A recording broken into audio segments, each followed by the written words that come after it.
ज्योति, तुझे कितनी बार इस बोला वीडियो है को तू लाइक भी करें, सुहानी हमारे जैसे चैनल सुंदर को बालों वाली बन। सब्सक्राइब कर देख बेल उसके आइकन बाल जरूर कितने प्रेस काले, करें। लंबे और घने हैं। पता नहीं कितने महंगे महंगे इत्र और खुशबू वाली जड़ी बूटियां लाकर दी हुई हैं। पर तुझे घूमने से फुर्सत मिले तो तू बालों पर ध्यान देना। सुहानी को देख कितने सुंदर बाल है उसके।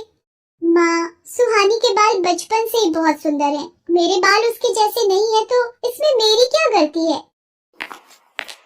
सुधा, सुहानी के लिए जो रिश्ते की बात की थी उन लोगों को सुहानी पसंद आ गई है। वो लोग अगले महीने ही विवाह के लिए बोल रहे हैं। मैं सुहानी को ये खुशखबरी बताकर आता हूँ।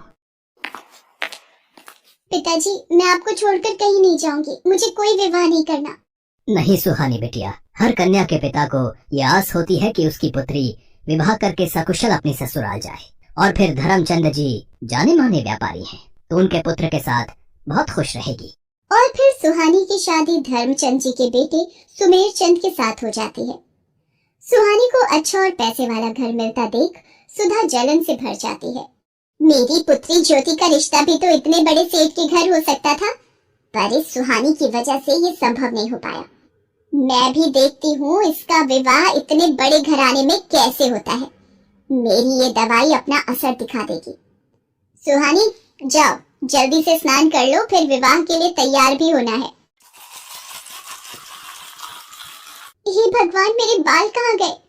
मेरे सिर के तो सारे बाल गायब हो गए। ये कैसे हो गया? मैं गंजी हो गई। मेरे बाल कहाँ चले गए? पिताजी, पता नहीं, मैं नहाकर बाहर आई हूँ तो देखा मेरे सिर पर बाल नहीं है। पिताजी, अब मैं क्या करूँ? हे राम, ये क्या हो गया? तुम्हारे बालों से ही तो तुम्हारी सुंदरता थी, अब तुम गंजी हो गई हो। अब तो कोई भी तुमसे विवाह नहीं करेगा। ये सब क्या हो गया प्रभु? मेरी बेटी के साथ ऐसा क्यों हुआ? मेरी बेटी ने कभी किसी का बुरा नहीं चाहा, फिर उसको ही ये दुख क्यों मिला? सुहानी का रिश्ता टूट जाता है। महेंद्र भी सुहानी को लेकर अब बहुत दुखी रहने लगा था। सुहानी जब अपने पिता को दुखी देखती तो वो भी फूट फूट कर रो पड़ती थी। और ऐसा होते देख सुधा और ज्योति मन ही मन बहुत खुश होती थी। अब तो नगर के लोग भी जब सुहानी को देखते तो उसे गंजी कहकर उससे डर कर भाग जाते। अरे, ये गंजी लड़की कितनी बदसूरत दिखाई पड़ती है। हाँ बहन, इसे देखकर तो डर लग रहा है। चलो यहाँ से चलते हैं। हे भगवान, सब लोग मेरे से नफरत करते हैं। मेरे भी सपने थे कि मेरा विवाह होगा, मैं भी अपने ससुराल जाऊंगी। मेरे सारे सपने चूर चूर हो गए। मेरी वजह से मेरे पिताजी भी आज दुखी है। फिर मैं जीकर क्या करूंगी? तभी सुहानी के सामने उसकी माँ प्रकट होती है। माँ, आप कहाँ चली गई थी? मुझे इस दुनिया में अकेला छोड़कर।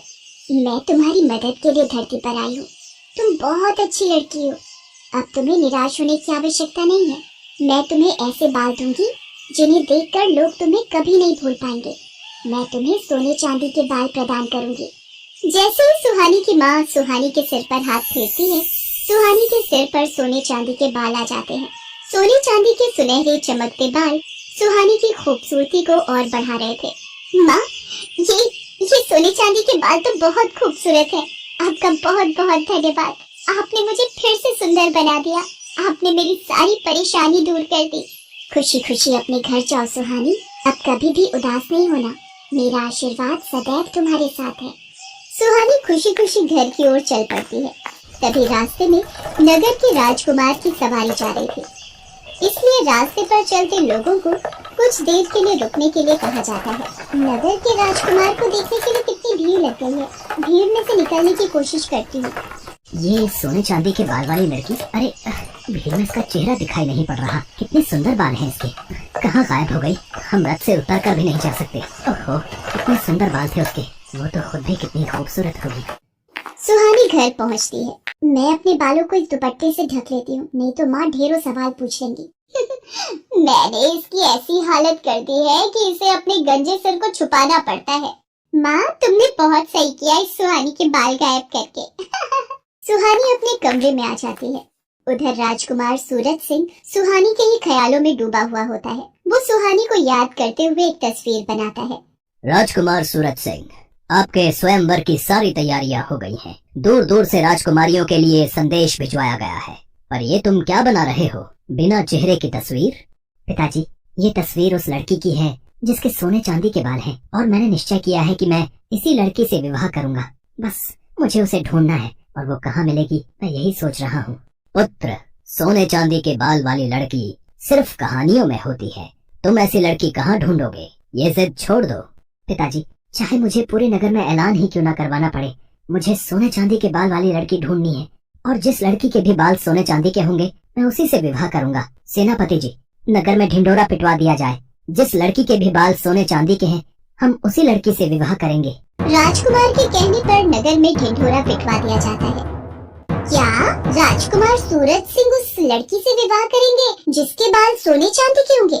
मैं कल ही अपनी बेटी ज्योति के बालों में सोने और चांदी का पानी लगा दूंगी। राजकुमार को क्या पता लगेगा, और विवाह के बाद तो उन्हें ज्योति को स्वीकारना ही होगा। हाँ, ये ठीक रहेगा। सुधा की तरह ही नगर में बहुत सी औरतों ने जब ये बात सुनी तो उन्होंने अपनी लड़कियों के बालों में सोने और चांदी का पानी लगा दिया। अब तो नगर की बहुत सी लड़कियों के बाल सोने और चांदी के लगने लगे। ये देखकर सेनापति असमंजस में पड़ गया और वो राजकुमार सूरज सिंह के पास पहुंचा। राजकुमार सूरज सिंह जी, बहुत ही बड़ी समस्या आ गई है। नगर में जो भी लड़कियां विवाह योग्य हैं, उन सभी लड़कियों के बाल सोने और चांदी के प्रतीत हो रहे हैं। समझ में नहीं आ रहा है कि कौन सी लड़की है जिसके बाल सचमुच सोने चांदी के हैं। सच का पता लगाने के लिए मेरे पास एक उपाय है। नगर की सभी लड़कियों को राजमहल में बुलाया जाए। सेनापति नगर की सभी लड़कियों को राजमहल में आने का संदेशा देता है। ये लड़की कौन है? इसे भी महल में चलने का आदेश दो। सेनापति जी, पर ये तो गंजी है। सेनापति सुधा की बातों पर ध्यान नहीं देता और ज्योति के साथ साथ वो सुहानी को भी राजमहल ले जाता है।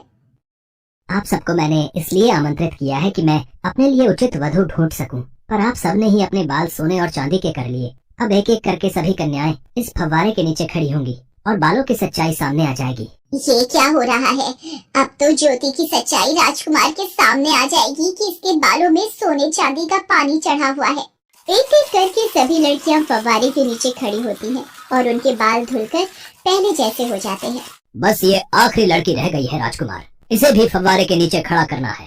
पर ये तो गंजी है, इसके बाल तो मैंने ये मैं क्या बोलने जा रही थी? इनमें से तो कोई भी लड़की सोने चांदी के बाल वाली नहीं निकली। पता नहीं वो कौन थी। बस ये आखिरी उम्मीद रह गई है। सुहानी घबराते हुए सिर से अपना दुपट्टा उतारती है। सुधा और नगर के सभी लोगों की निगाहें सुहानी के सोने चांदी के बाल देखकर दंग रह जाती हैं। सुहानी फव्वारे के नीचे खड़ी हो जाती है। उसके बाल तो सचमुच सोने चांदी के थे। ये देखकर राजकुमार खुश हो जाता है। हम तुमसे विवाह करना चाहते हैं, क्या तुम्हें मंजूर है? आपको पति के रूप में पाना मेरा सौभाग्य है, पर मेरे बिना पिताजी। सुहानी बेटी, अब वक्त आ गया है तो इस दुख भरी जिंदगी से आजाद हो जाए और खुली हवा में सांस ले सके। तुझे जीवन में बहुत दुख मिले हैं, पर अब राजकुमार सूरज सिंह के साथ विवाह करके तुम बहुत खुश रहोगी। सदा खुश रहो मेरी बच्ची। सुहानी को उसकी अच्छाई का फल मिल जाता है और राजकुमार सूरज सिंह के साथ वीडियो को उसका लाइक विवाह करें, संपन्न हमारे हो चैनल जाता को है सब्सक्राइब और कर सुधा बेल आइकन जरूर अपने प्रेस हाथ करें। मलती रह जाती है।